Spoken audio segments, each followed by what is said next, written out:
All right, brothers and sisters, welcome back.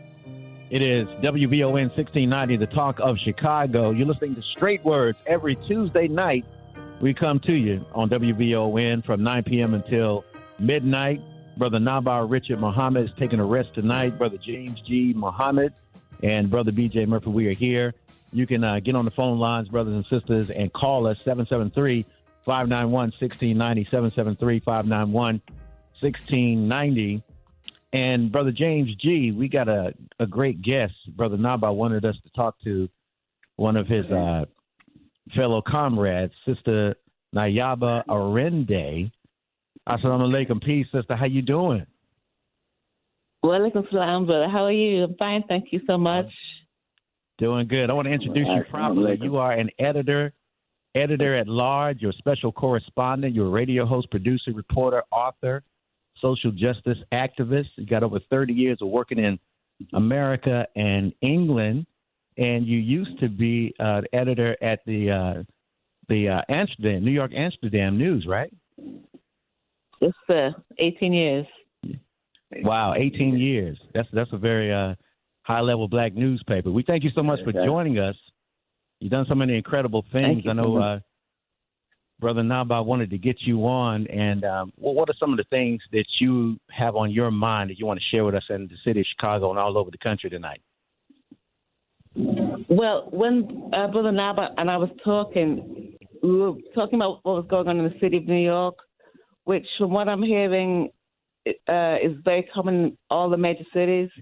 The gun violence, the mental health issues, the homelessness, the unemployment and underemployment of black youth, black representation, but are we getting what we need from our black electeds? Just the despair, I think, in the city, the economics, the poverty levels. There's so much going on where, issues that we should be dealing with, we are distracted by things going on outside the home. The violence, the getting on the subways, problematic in terms of what you might encounter. So there's so many issues that on a daily basis our community is facing. Yeah, let me ask you about the article you wrote about a week ago, and you were talking about the swift gentrification that's happening in Brooklyn. Talk on that, because that's happening all over the country. But, traditional black neighborhoods are turning over real quick, right? Yeah, so where I live in Brooklyn, and areas like Bed-Stuy, Crown Heights, Fort Greene, not so much Brownsville, the South Jamaica. I mean, all over Harlem, forget about it. Harlem was such a black Mecca once upon a time. Not so much now. Parts of Harlem look like Manhattan, 34th Street. The ethnic cleansing, as it's called over here now, is tremendous. It's swift. It came to me. It was like 9/11. Someone told me that white people said that after 9/11 they felt like somebody who's looking to hurt Americans would not bomb where black people lived, and so they came into the neighborhoods. I don't know how true that thought was, but certainly there was a swift. It was sort of like a drip at first, and then it was like a wave. And what I thought came with abandon. It was ridiculous how quick it was. But with that came higher rents, higher mortgages. Everything went up. The neighborhoods changed complexion and tone, and it was just people were priced out of their homes. People that lived in neighborhoods for a couple of generations or more even had to leave because they could no longer afford it. Stores closed, churches closed, because when the community left because they couldn't afford it, they took away that clientele of certain stores and, like I said, churches. So the whole neighborhood's changed, and people went south or they went further east, or they just left the state completely because they couldn't afford it. And so you're seeing that now, and it's changing the culture of the place a little bit, Bed-Stuy, for example, used to be really, really strong politically, and it is with the grassroots flavor. It is, but it's changed a lot. Harlem, you wouldn't believe it. If you know Harlem at all, the listeners, it isn't like it used to be 10 years ago, 5 years ago even, I'd say. It's changed since then. And like you said, it's all over the country. It's quite deliberate, I think. And so, we fight on still, and people can maintain and stay, they do, but it's difficult to afford a place that used to be really affordable and a strong black community. Now it's not as strong as it used to be in terms of the numbers, but we still try and maintain as much as we can because we're natural fighters. So we stay where we can, how we can, but there was a definite change. It was Nayaba Arinde is here with us. Go ahead, Brother James. I was just going to mention, Sister Nayaba, how are you? I'm fine. How are you? I'm good. Praise be to Allah. It was said that when President Clinton moved into Harlem, that's kind of when like the floodgates kind of opened up. Is that the way you kind of saw it too, or was that absolutely? It was. Well, absolutely. Yeah. When he got that office on 125th Street, which I always thought was a stunt anyway, I remember saying to Congressman Falsrango, I said, when you invited Clinton to Harlem, the neighborhood changed. And so many white people here now. And he said, I don't see any white people here. I said, you don't? I said, let's sit down for a minute on 125th Street right here opposite the Apollo, and let's just watch how many people go by. And when he came to 125th Street, regular stores, mom and pop stores could no longer afford the rents, everything doubled. The rents doubled, the prices went up. Like I said, the complexion changed. Stores, stores like big chains like Banana Republic and Red Lobster and Gap, all those big stores from downtown came uptown and changed the whole neighborhood. And so what part of 125th Street, you'd think you won't say 4th Street in Manhattan. And I remember, when I first came to New York, 125th Street looked like a village. I likened it to a village with the vendors where you could buy absolutely anything from clothing to jewelry to books, all black related, all African related. And when they got rid of the vendors, so to make way for the newcomers and the new stores, the energy of Harlem changed. Yeah. It has a flavor to it with you talking about like the street vendors and the small stores. So, and that obviously drove up rents. Was there any resistance, like public vocal resistance? Oh yeah. What did that look like? And because just before you answer, because the reason I'm asking is, as you mentioned, I think it's happening everywhere right now in Chicago, where we have the Obama Library going up. That's the same situation that is being faced, where different populations are starting to move in, and longtime homeowners are going to feel the hit with the rising property taxes. So I'm curious of what was the resistance on your end? I mean, then I was with the Amsterdam News, and we certainly felt the wrath of the community was angry by the changes, because it was gradual, but it was impactful, because the as you said, the rents went up, the mortgages went up, everything went up, because this new community could afford. They had more liquid money, I think, and could afford those high prices.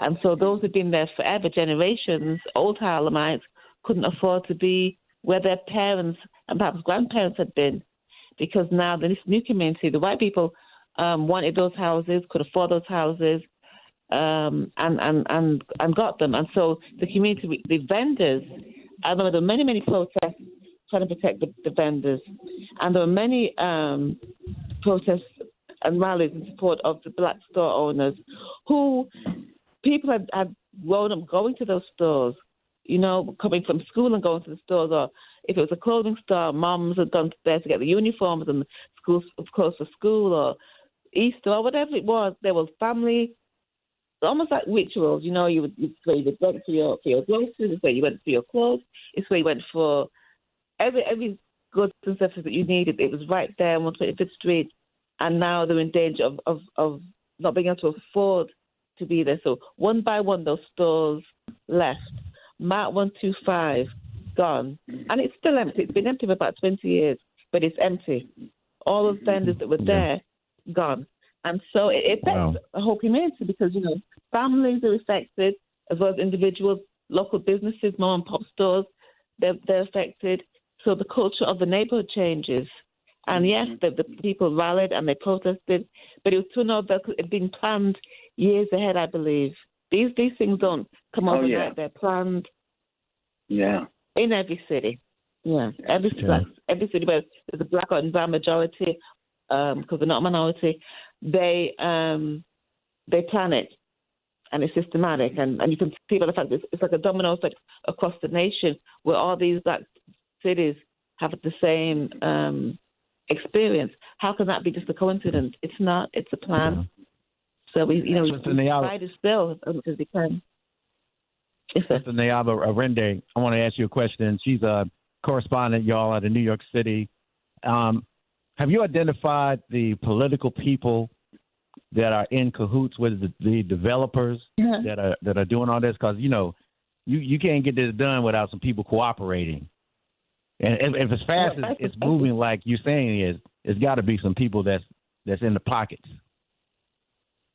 Absolutely. So many of the electeds have real estate support. And with that real estate support comes a real estate plan.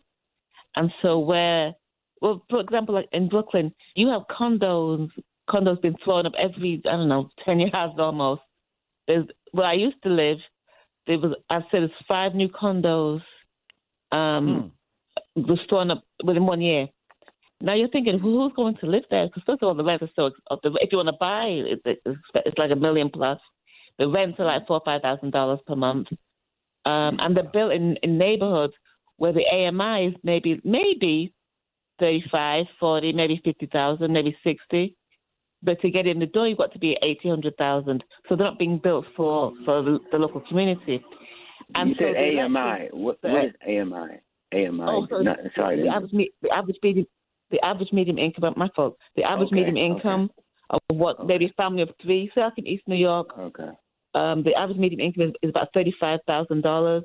And so when the developers came and said to Charles Barron, who's probably the only or one of the only electeds who fought the developers and won, he said, "Well, what is the AMI that you're looking at? The average price income for the family that you're looking for these new homes that you are building?" They said 80,000. He said, "Get out of my office." Because the average AMI in this community is 35. How are we going to build a condo where the starting price is 8,000? So there were few electeds who fought that, but not many, to be honest. And now Councilmember Charles Brown is not going to be in office after December.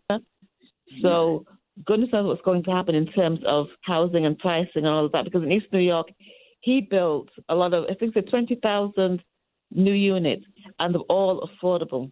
And affordable meaning, 30, 35, 40,000 average income per family, as opposed to 80 or 100,000. So he made sure that the housing that was being built, the community that already lived in that area could afford it. Most of these new electeds, unfortunately, do not. And you said name them.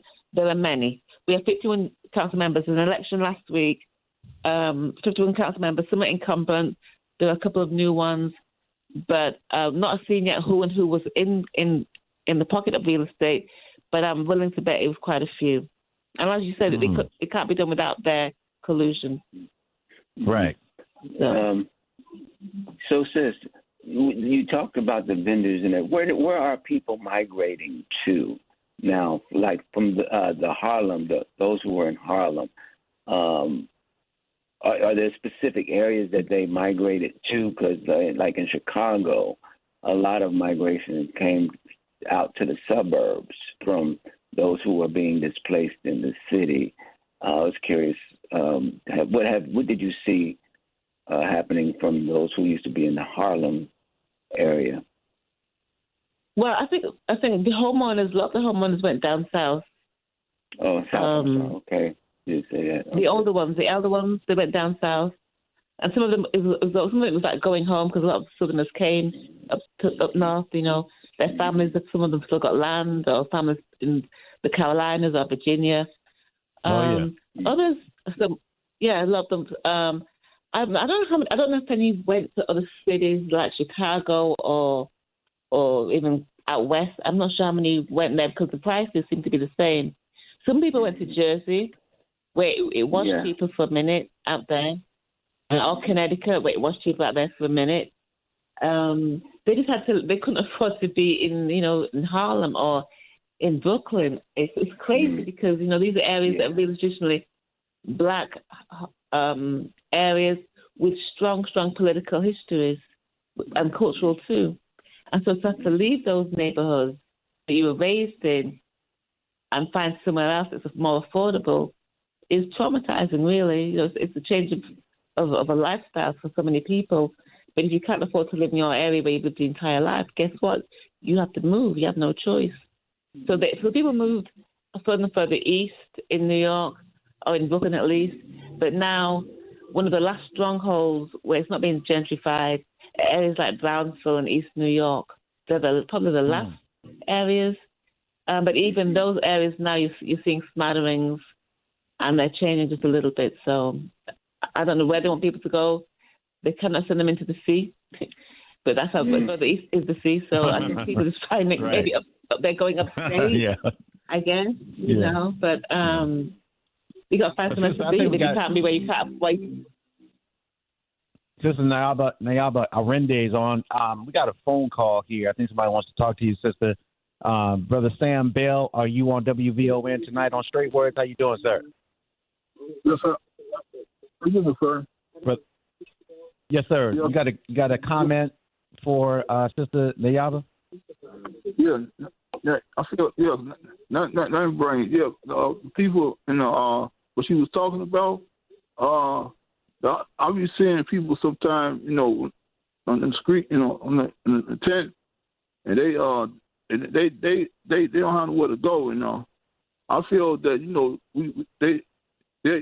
they all need somewhere to live. You know what I'm saying? Because it's sad the way people on the hills nowadays. And I saw a lady and her son and her daughter.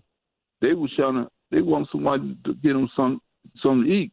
Cause they had like a sign. Well, I wish I had get them like $10 or something, $20, $25, tell them out, But yes, But thank you for saying that, brother, because that's good, Sister Nayaba, because you talk about this gentrification. It's got to be some serious homelessness going on right now where you live. It's terrible. I remember one time when Mayor Bloomberg was still in office, and we just happened to find, one of our reporters just happened to find a tent city underneath in East Harlem. Just happened to find, we were walking by and found a tent city under one of the bridges, overpass. And so we wrote about it, and we called it, what did I call it? I think I called it Shantytown, USA, I called it. And he was so mad at us. And I said, but why, rather than being mad at us, why aren't you mad about the fact there's a shantytown in East Harlem? People have built tents underneath a bridge because they're homeless and they have nowhere else to go. That's what you should be mad about. But I think it's steadily got worse, where people sleep on the trains. Sometimes you get on the subway system, brothers, and if someone's overtaken an entire car, they've got a shopping trolley full of their stuff, they've got a sleeping bag or two, and they're taking over the car. Or in the subway system itself, on the platforms, they'll stay there too. They had a initiative a while ago, a few months ago, Mayor Adams, to clear the subway system. So he would send people out there to try and put the homeless people into shelters. A lot of homeless don't want to go to the shelters because they're dangerous, they say. You can get assaulted or robbed. So a lot of people would rather stay on the street than go into the shelters, is what they're saying. But it's being made worse now because of the migrant situation in New York. they've had, I think they said 130,000 migrants in the last few months coming through the city. At the last count, which I think was yesterday, it was 65,000 are still in the shelter system or in the hotel system that they've created. And so a lot of the traditional homeless New Yorkers have been pushed out of the shelters to make way for the migrants, which in itself is causing a lot of issues. So the homeless issue here is really bad, and there's so many homeless students who go to school and teachers are saying, "What? Didn't you get any sleep last night? Are you hungry? What's happening with you?" Come to find they were living in a shelter, and maybe they don't have food, or maybe they don't have heat or somewhere to wash their clothes, and so it trickles down into regular society. People say, "Well, I don't care if something to do with me." Yes, it does, because on the street every day you see the brother was saying people asking for money. I remember when I first came, people would ask you for a quarter, and now it was maybe $1. Now it's $5 or $10, and some people are out every day in the same spot asking for. There was one guy on 155th Street, and he would ask me for money. I would give him money, and when in the morning when I got off the subway train, I was giving money when I was going for my lunch. I was giving money when I was leaving to go back home. And then one day, a woman said to us, because she was giving him money, she said, "I don't know why you're giving him money. He has more money than you. He has a house." And we were like, "What?" She said, "Yeah, he has a house. Wow. He has a whole house. I don't know why you're giving him money."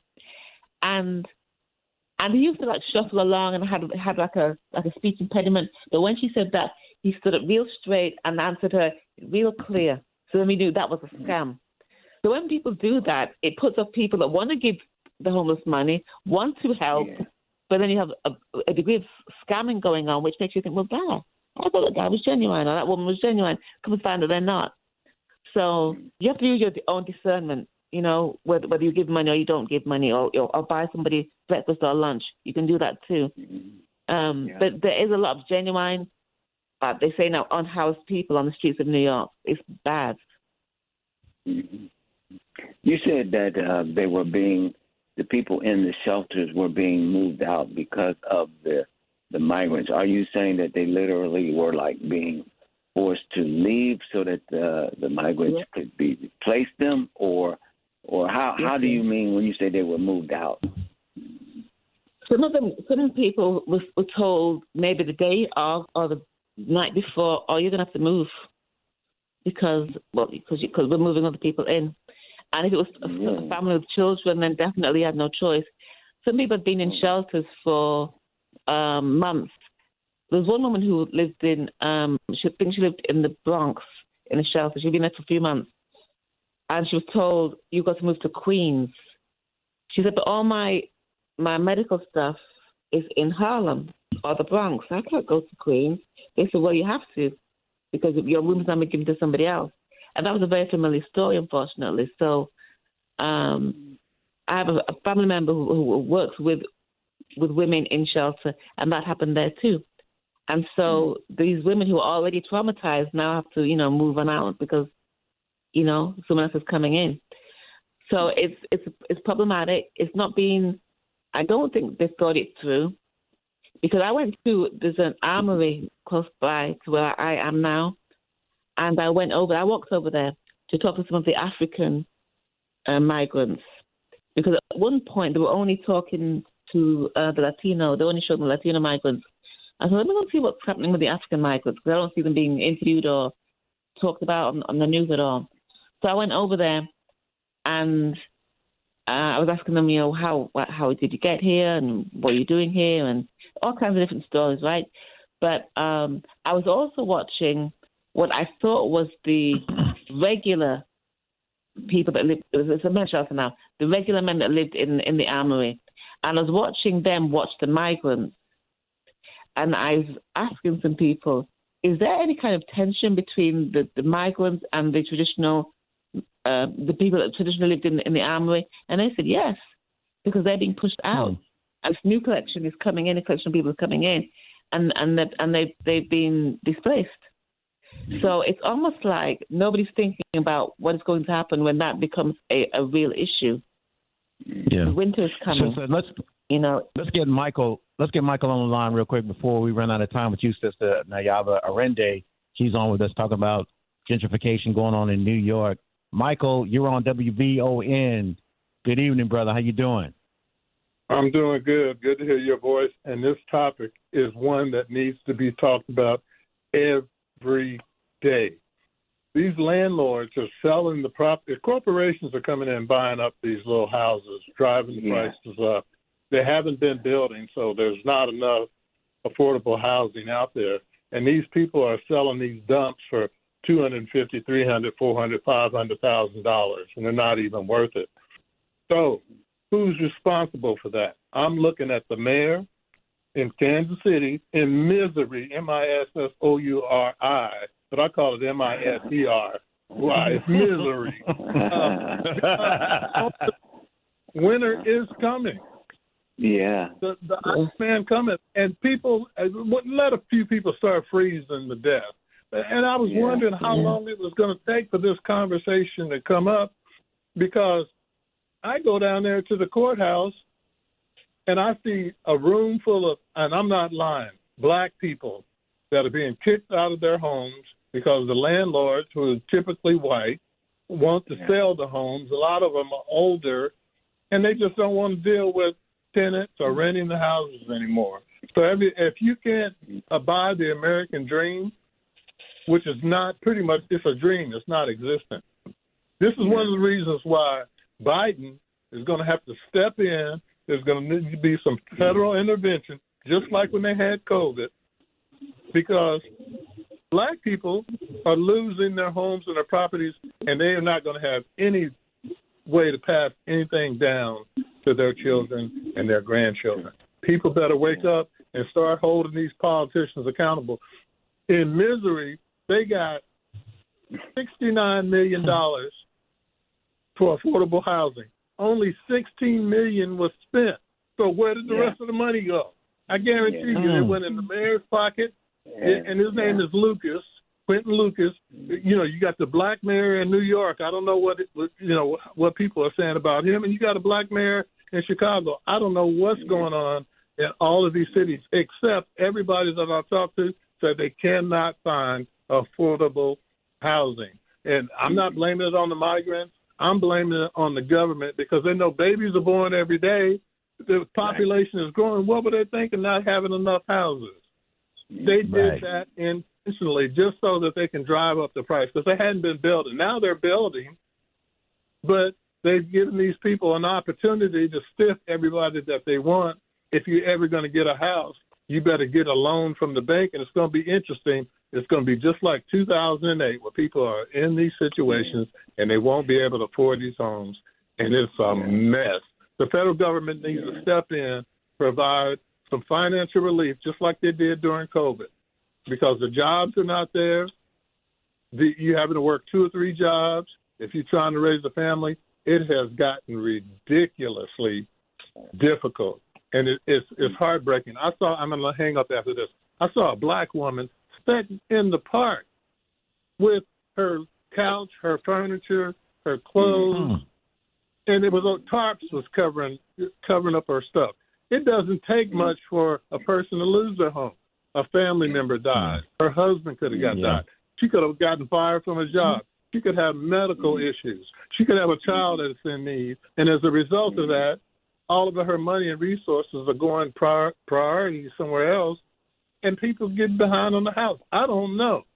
It could have been a family member that just says, hey, you can't live here anymore. I'm selling the house. I don't know. I do know it's a serious problem, and it needs to be on the news every night. And they need to start asking these heartless people, how can you kick people out in the streets in the middle of the winter, especially the elderly that are disabled? God bless. I'll talk to y'all later. Thank you. Thank you, brother. Thank you, brother. Thank you. Yeah. Wow. Thank you, sir. Yeah. And then But that's exactly. Brother BJ, I know that what the brother was saying and what Sister Nayaba was saying as well, a lot of this is kind of planned. When white folks get downtown and they plan like in 20, 25 years. In terms of 20s and 25 years looking out. So I just recall, in Chicago, there used to be a lot of, we call them the projects, but there used to be buildings that were low-income housing that lined up and down what we call the Dan Ryan Expressway. So much so that if you were coming into Chicago and wasn't familiar, you would think where all the high-rises were, they were projects. You would have thought it was downtown. Because when I first came to Chicago, the projects lined the expressway, and it looked like I was heading downtown, but it was actually the projects.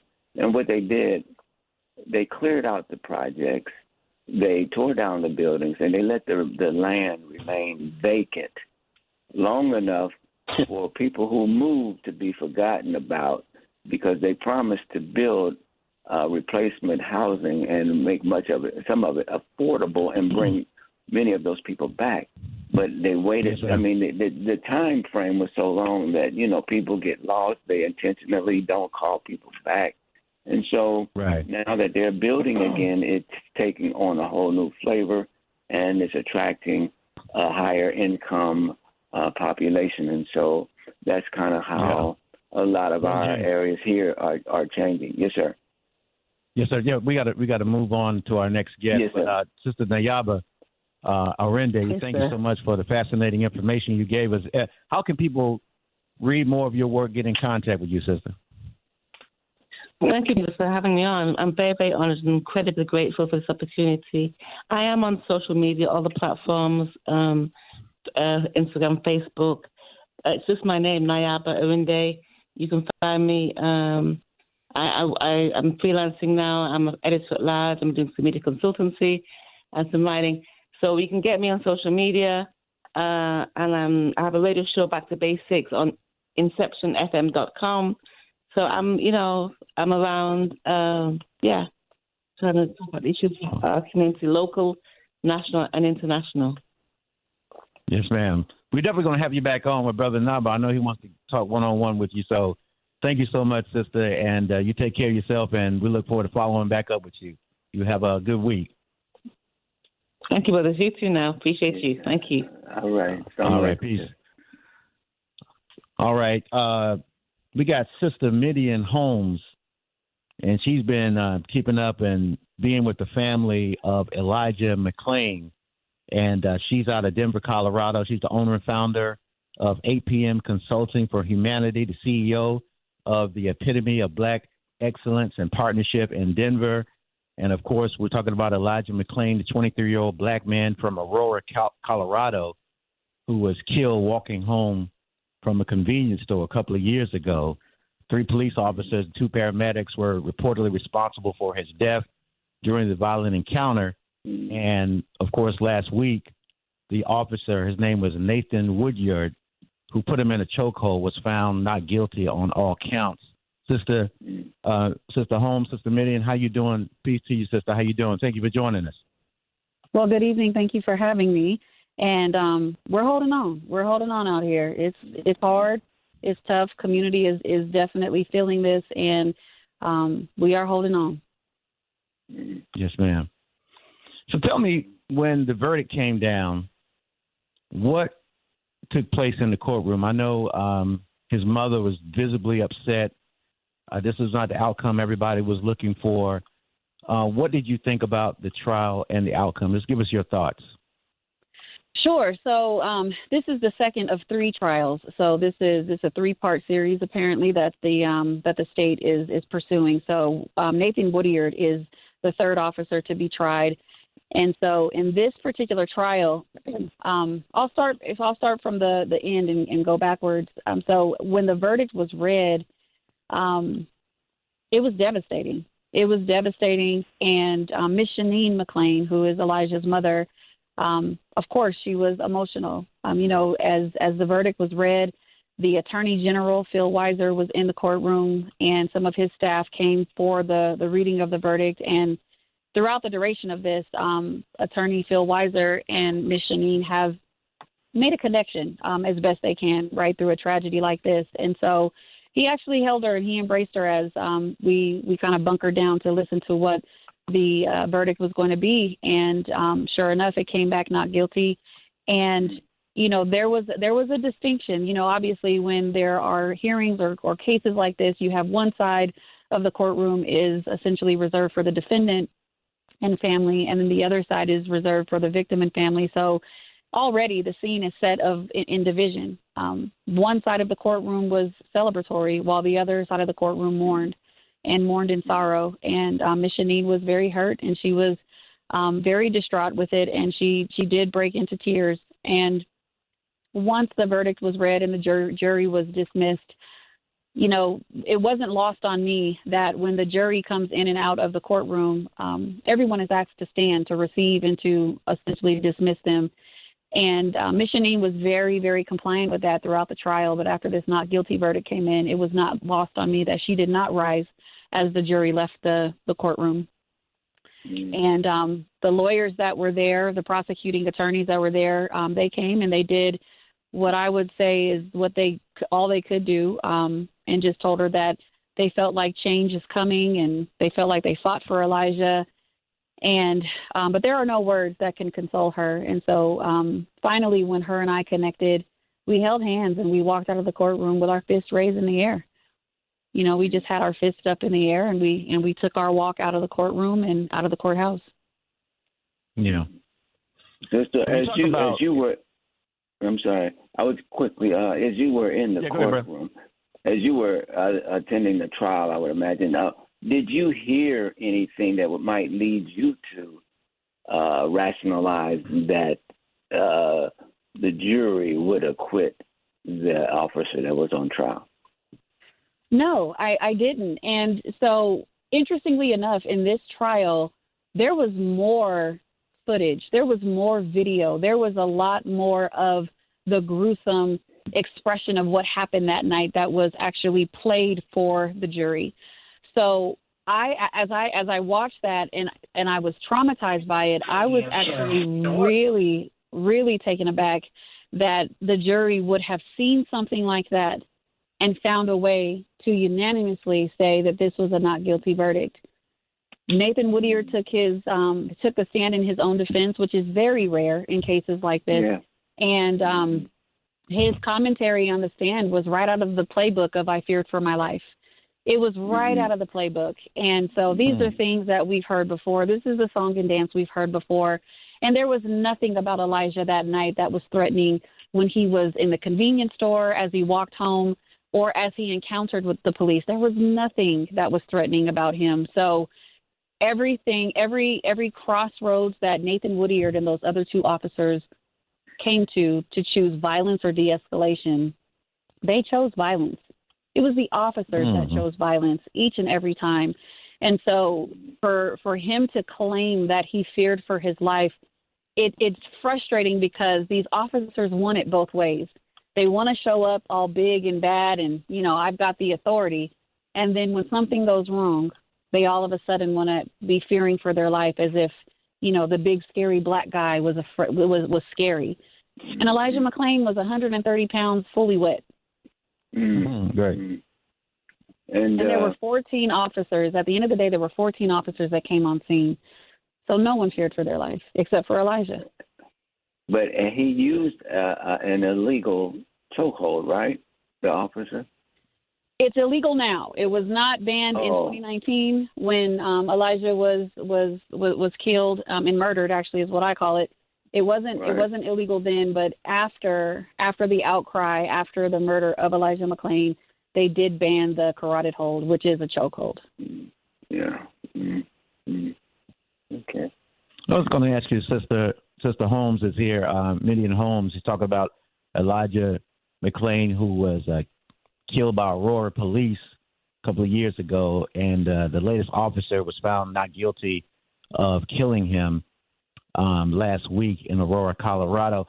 Talk about, when you look at this brother, Elijah, such a sweet young man, innocent, walking home, minding his business, and he had a mask on, And, every time, a black man has a mask on, you look threatening. And they injected him when they had him down and they choked him, right?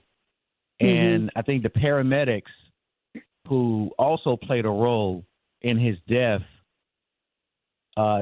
what came out about that? What was their role, the paramedic role? Yeah, absolutely. So by the time the paramedics got on scene, there's a couple of important pieces. So before the paramedics arrived, on the body camera footage, you hear the officers telling each other that when the paramedics arrive, he is going to be dosed with ketamine.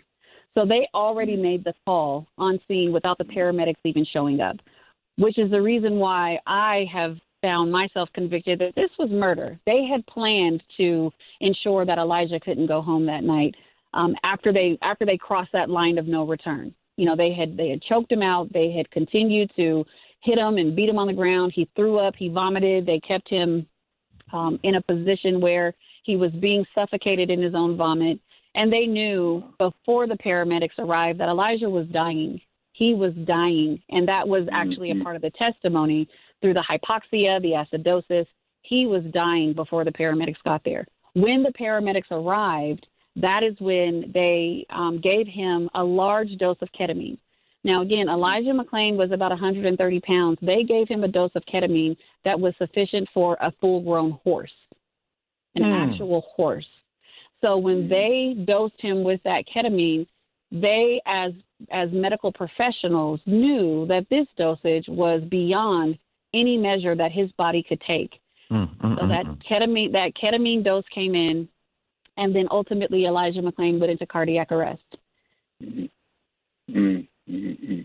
you think, based on what you know about the situation there, that these paramedics, they're going to be left holding the bag, they're going to be the fall guys? Or, since you mentioned the dose was significant and they should have known that if they didn't, they should have known that. Do you think that will be the people that will be held accountable?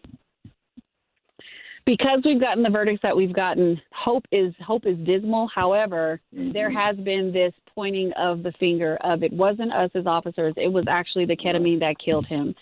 So when this trial happens, I'm quite sure that the paramedics are going to point the finger right back to the officers. And I'm sure they're going to try to claim that when we arrived on the scene, the officers didn't tell us that he had issues breathing. The officers didn't tell us what condition he was in. The officers didn't tell us, etc. However, what I will say is that people of ordinary fairness and common sense and logic would understand that when the paramedics arrive, protocol changes and switches as it pertains to the health of the person that you have detained. Their responsibility was to assess Elijah. They should have been asking those questions. They should have been asking, did he have issues breathing? What is his condition? And none of that happened while Elijah was dying on the ground. So I think that the paramedics will definitely, there's an opportunity for them to be held into account, and there is definitely going to be a passing of the buck throughout the duration of the defense narrative that somehow, some way, they showed up and Elijah was already dying or in a dying state. So the ketamine is not the causation, I think, is what they're going to try to speak into. But I do think that their defense is going to be a lot harder. However, we do have 2 not guilty verdicts. And they very well could point and say that we were following the command of 2 officers that you already said are not guilty. What was the composition of the jury that acquitted the officer? Were they mixed racially, or?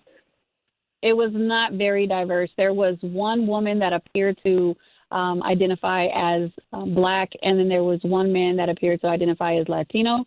But the predominant space in that jury was white. And in the first trial, outside of one person that identified as Asian, that was an all-white jury outside of that one person. And the one person that did identify as Asian in that first trial, he actually asked to be recused because he could only understand 70% of English. He said that during the jury placement, and they still had him on the jury. And interestingly enough, during that first trial, that juror kept falling asleep during presentation. Wow. Let me ask you, Sister Holmes, what is one thing that you thought should have been highlighted in the case that was not, that people in the mainstream media don't know about? Yeah, there's a few things, and I'll be very brief with it. One of the things that I think that should have been very much highlighted is the fact on the body camera you heard the officers saying that when the paramedics arrive, we are going to give him ketamine. That is something that I don't think was talked about enough and that was discussed enough, because that was a collective decision amongst the officers that were present. That's one thing. The other thing that I think that should have really been highlighted was the body camera footage that went to the hospital. So not a lot of people know that the body camera footage was still rolling when Elijah McClain was admitted into the hospital. When he got to the hospital, despite him telling the officers, "My name is Elijah McClain," he said that repeatedly in his narrative, in his plea for his life. He kept telling them that my name is Elijah McClain. When he got to the hospital, they checked him in as a John Doe. They did not check him in as Elijah McClain. And when he was in the hospital, prior to this identification being resolved and figured out and him being deemed Elijah McClain, they already had his body prepped for organ donation. His body was in the bubble wrap, and he was already prepped. You can't do that with a John Doe. So it's a very inconsistent story that went even into the way he was treated at the hospital. And that's the part that I don't know if the truth will be revealed in an intentional way, because I'm not sure that that's where the prosecution is going to take this. But Miss Shanine McClain and the body camera footage will tell the entire story of just how scary this was for the times that we are in. Elijah McClain was murdered because those officers, they went too far, and they knew that they went beyond the point of return. They couldn't just unhandcuff him and send him home, because he was dying in that street. And because he was dying in that street, that's when they started to be very collective and very conspiring to figure out, now what do we do? I also think that in the first trial, they didn't speak enough to the fact that the two officers that were on trial continued to turn their body camera off when they were having conversation after he was dosed with that ketamine. When they were talking to the lieutenant that was on site, they turned their body cameras off, and one of them even turned their lieutenant's body camera off as they were in conversation. That, to me, doesn't reconcile. There's something that they didn't want us to there's something that they didn't want us to hear when they turned that body camera off as they were having conversation and having discussion. So that I also don't think was highlighted enough to ensure that we understood the intentions and just how manipulative these officers were when they were on scene. And here's the last thing that I'll say that wasn't really highlighted the way I thought it should have been. When one of the female officers showed up on scene, she was told by the supervisor actually, you hear on the body camera, everyone's asking, why were we called out in the first place? They were all asking each other, what was the call? Meaning they didn't even know why Elijah was detained. They had Officer Ward, as she showed up, they directed her to call the person that called the police on Elijah and ask that person, why did you call the police on him? And so when she called him, this person told her, well, I called him because he looked sketchy. And she said, well, were you in proximity of him? Was he threatening you? Were you afraid? And he said, no, he just looked sketchy to me. Wow. That wasn't highlighted enough either, because all of this excessive force, simply because this young man is walking home wearing a mask and he was dancing to the music in his earbuds. That's what made him look sketchy. So we all know what that sketchiness required. It required black skin, right? Yes. So he was black, he was walking home, and someone said, how dare you? Why, you have the audacity to be walking in my neighborhood? That's sketchy to me. I'm going to call the police. And when you say mask, you mean like a COVID mask, right? Or was it a different type of mask? It was a different type of mask, and he actually would wear it. He's worn it before because he had he was anemic, so he would be cold when, and he's walking home at night. So he just simply walked from home to the store, and you see the footage at the convenience store, just how pleasant he was, and no one was worried. No one was looking worried or fearing or anything. He was very pleasant, and that's just the way Elijah was. Community knew Elijah, and I think some of those officers may have encountered him through community type projects and work, because he was a massage therapist. He was a violinist. Oh. He would go and play his violin at a cat shelter to calm the cats down. When, that's the person that they took. That's the person that they took from all of us. This young man was doing things that none of us even think about doing. That's who he was. He was a healer. He was someone that was always looking for ways in which he could heal people and animals. And he was a vegetarian. He was an amazing and is an amazing young person. And they took him. Wow. Yeah. So you tell such a compelling story about him, and we thank you for being with Sister Sheenan. And I know she's not going to stop, the relentless pursuit for justice for Elijah McClain.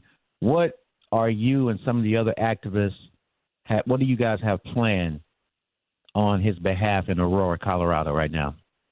Absolutely. So we are definitely wagons are circling. We are going to plan a demonstration, and we are looking to see if we need to align that to this next trial, for the verdict of the next trial, or if we want to do that in the midst as we wait for the outcome of the next trial. But we have amazing, amazing community members that are relentless, that are fearless, and also understand with expectancy that we deserve more. We deserve better. We deserve more. And we're not going to stop until we see that. So with that being said, one, we are following Ms. Shanine's lead. Whatever she needs us to do is what we will do. And as we organize, we are going to come together and bring community back out to make sure that people understand that we are not satisfied with this verdict. Justice was not served. And even one of the officers was found guilty of a lesser charge of criminally negligent homicide. And it wasn't lost on us in the community that when he was found guilty, he was not remanded into custody. He was allowed, he is at home. He is going to take in the holidays with his family, and then he'll come back for sentencing in January. And that sentencing holds a maximum of 3 years in prison and a $100,000 fine. And we all know that is not what is going to happen. The judge in this case has a 20-year history of being an officer himself. So I'm quite sure that we are not going to see sentencing that is going to be equivalent to even the maximum in these cases. So with that, we know that disappointment has not, we have not seen the end of disappointment. This is still coming. Yes, we are still going to see travesty. We are still going to be hurt. We are still going to be finding ourselves crying and holding each other. And with that, we are going to take that energy, because we understand that if we can feel, we can fight.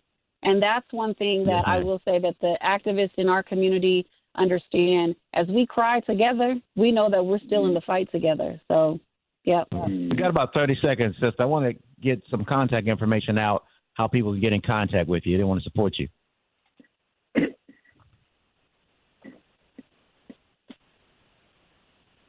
Okay. Yeah, let her hold on. I'm happy to hold for however long. Okay, yes, yeah. We're going to hold on. So we're going to go to the top of the hour real quick. We're going to get that call in, and then you can wrap it up, sister. Thank you so much for being here with us. It's WVON 1690. This is Straight Words on WVON 1690, the Talk of Chicago.